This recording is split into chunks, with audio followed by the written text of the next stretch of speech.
Sekarang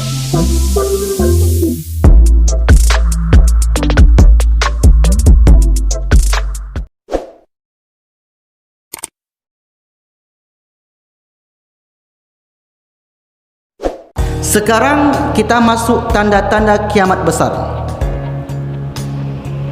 Ada 10. Ini kalau sudah masuk tanda kiamat besar ini ada 10 tandanya.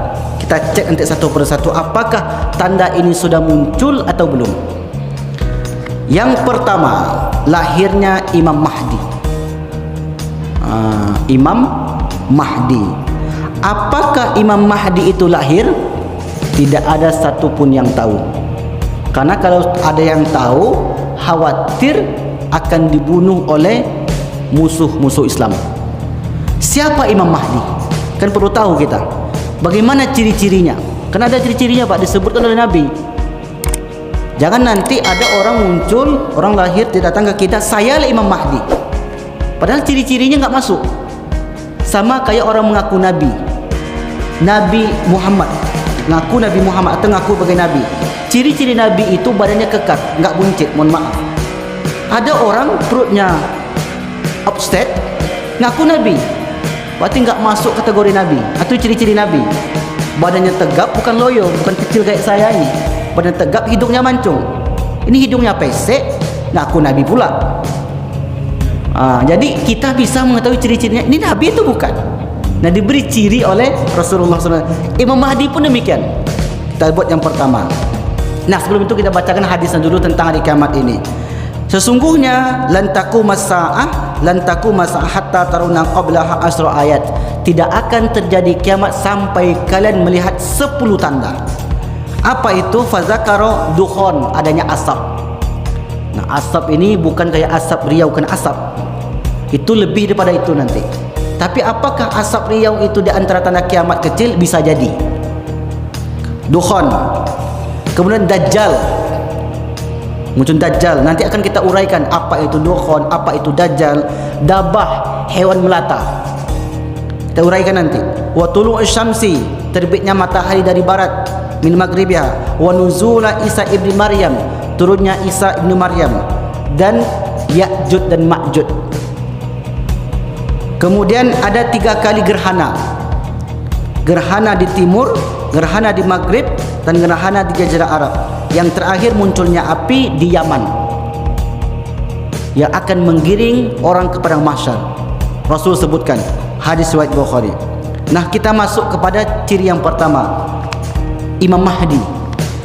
Jadi sebelum tanda-tanda yang lain itu keluar, itu muncul Imam Mahdi terlebih dahulu.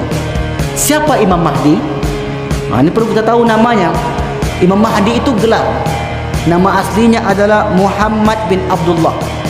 Nanti namanya Muhammad, nama ayahnya Abdullah. Maka kalau ada sekarang orang mengaku Imam Mahdi, namanya Anton misalnya. Nggak ada Anton sini kan? Nggak ada. Anton bin Tukinem misalnya. Ngaku Nabi atau ngaku Imam Mahdi. Jauh sekali. Ini tak mungkin. Itu mustahil itu. Namanya Muhammad tapi bin Mahmud. Belum. Karena Rasul sebutkan namanya itu persis seperti nama saya. Tuatiu ismi. Kalau namanya Muhammad, nama saya Muhammad, kata Rasulullah, maka nama ayah Imam Mahdi nanti juga Abdullah. Muhammad bin Abdullah. Keturunan dari Bani Alawi, dari keturunan Ali bin Abi Thalib. Ali bin Abi Thalib, anak dari Siti Fatimah Az-Zahra binti Rasulullah sallallahu alaihi wasallam. Fatimah ini yang terkenal anaknya ada 2, Hasan dan Husain. Ya Pak ya, Hasan dan Husain. Menurut Syiah, ini kita kembali ke Syiah dulu. Syiah, Imam Mahdi itu akan turun, akan lahir, akan muncul dari keturunan Husain. Sementara menurut ulama yang lain seperti Ibnu Taimiyah mengatakan Imam Mahdi itu keturunan dari Imam Hasan. Di situ mungkin saya tulis saya Imam Hasan, bukan Husain, Imam Hasan. Jadi menurut mayoritas ulama, Imam Mahdi itu nanti keturunan dari Imam Hasan, bukan Husain. Itu saya tulis saya itu Imam Hasan.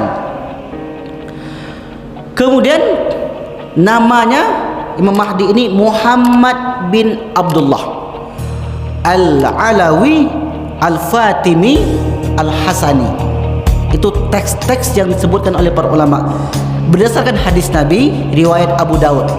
Al-Mahdi itu Imam Mahdi min itrati, dari keturunanku, min waladi Fatimah, dari anak Fatimah. Berarti tergambar oleh kita kalau ada yang mengaku Imam Mahdi tapi bukan keturunan Rasulullah, keturunan raja terbaru Sunda Empire, yang terbaru kan dari Sunda Empire, dari kerajaan Sunda katanya, tapi ngaku Imam Mahdi. Itu sudah pasti salah ini.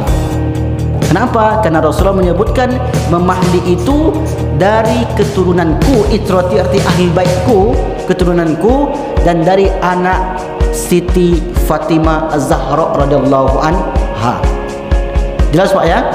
Maka nanti jangan tertipu, karena kajian akhir zaman ini menarik Pak. Jadi orang kalau salah paham ayat dan hadisnya bisa-bisa jadi dukun. Karena nerawang UFO lewat, ada UFO, pernah dengar kabar? UFO lewat dikiranya kendaraan Dajjal.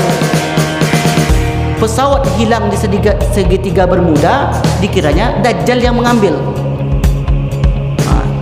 Mesti hati-hati mengkaji akhir zaman ini, karena kalau menafsir ujungnya meramal. Dan ini perkara yang disebutkan oleh Rasulullah saja.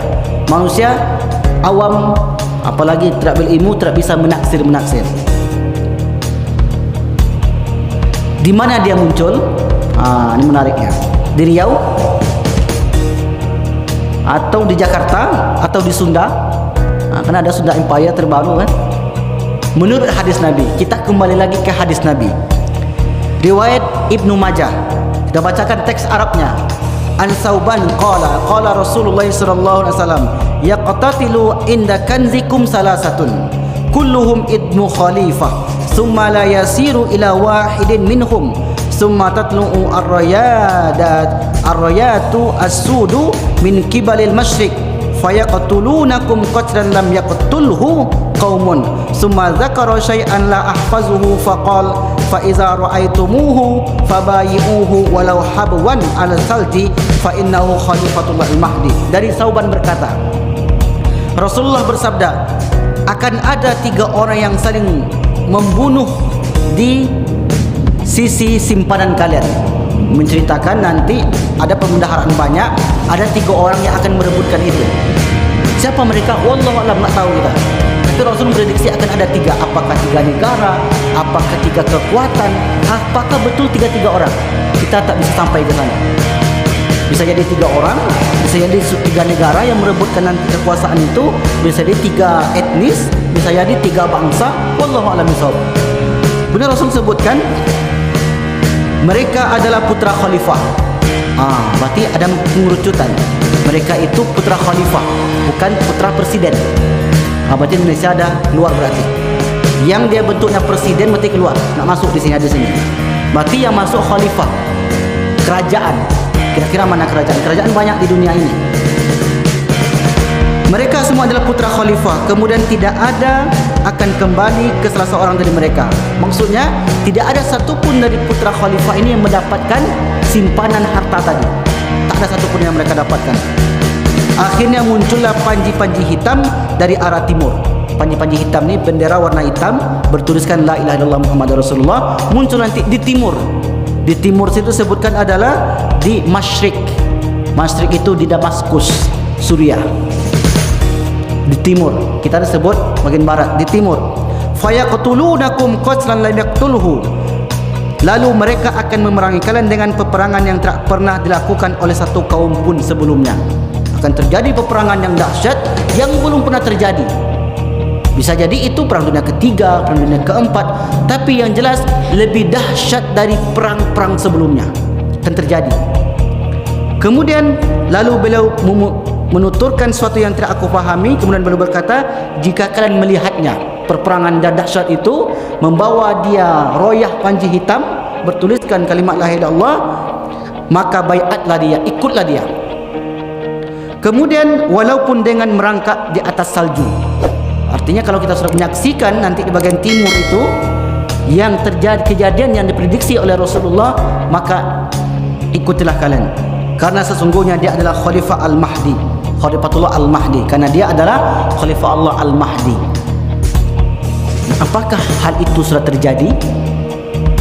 Kalau betul sudah terjadi, atau nanti zaman-zaman masa mendatang ada generasi kita, anak cucu kita yang melihat itu dan mereka paham hadisnya, melihat rekaman video kita, mereka akan berbaiat kepada Khalifah Al-Mahdi tersebut. Nah sekarang apakah sudah muncul? Kan banyak sekarang yang muncul Pak. Ada lagi di Mesir itu ngaku Imam Mahdi. Katanya saya tahu semuanya, karena Imam Mahdi itu diberi pengetahuan lebih oleh Allah. Saya itu Imam Mahdi katanya. Ini di Mesir ini. Imam Mahdi itu diberi pengetahuan yang gaib oleh Allah. Kemudian diteslah, diujilah oleh syekh kami ya di Mesir. Kalau kamu tahu Imam Mahdi, maka kamu tahu berapa jumlah uang yang ada di kantong saya katanya. Begitu dia cara mengujinya. Karena Imam Mahdi tahu nanti, diberi pengetahuan oleh Allah.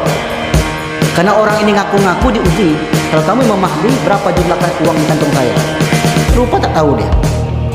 Berarti sudah batal, tak sah Imam Mahdinya. Imam Mahdi palsu, KW. Nanti banyak Imam Mahdi KW nanti bermunculan, menjamuran Imam Mahdi. Jadi tidak ada yang tahu seperti apa dan kapan munculnya, tapi Rasul hanya menjelaskan ciri-cirinya begitu.